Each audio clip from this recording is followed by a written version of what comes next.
friends, you don't want to slap your friends, and you don't want to kick your friends, because too hard of a hit turns into something that will cause someone to think to retaliate. And being at that younger age, you guys remember, it goes from, that punch where you're like, to that punch where you're like, stop messing with me, when you're a lot younger. And as you get older, you're kind of just like, what the freaking heck, like, don't do that. Like, don't even bother me. Don't mess with me. Like, I don't have time for that.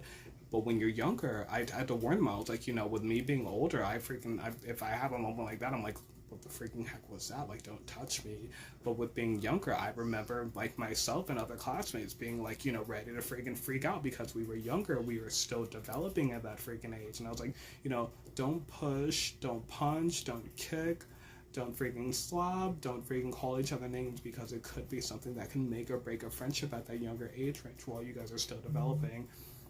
So I held the two students after for class to, like, literally talk with them about that. I was like, be mindful, don't do that, and you guys are friends, so always cherish that friendship, but just set a boundary within your friendship to not put your hands on each other, to not call each other names that will literally cause a strain on your relationship. And then for the class overall, this was my homeroom class, so I literally had to remind them. I was like, as you guys go throughout the day, don't talk about the fight over and over again, don't make our friends feel uncomfortable about that, don't freaking add on to it and throw freaking water within a freaking grease, oh my gosh, water within a pan full of hot oil. Don't cause a freaking fire. Don't cause it to freaking become something more than it was. And literally just let it calm throughout the day.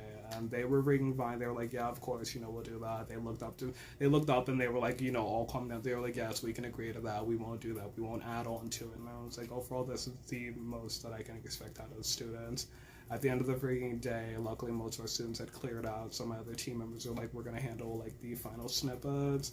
And then all of us had gone our separate ways. And I was like, that's the most that I can ask for a day returning to work, where students are mindful, they are ready to listen, they're ready to get the freaking job done, to freaking work with our team members and each other, and to overall just set the flow of something that I was like, I'm gonna miss that if this is my final freaking, like, flow within the classroom with these students.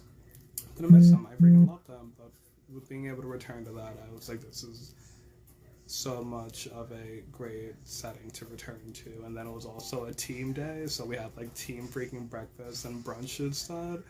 It was freaking great overall, you guys. But that's my update on my sick work vibes.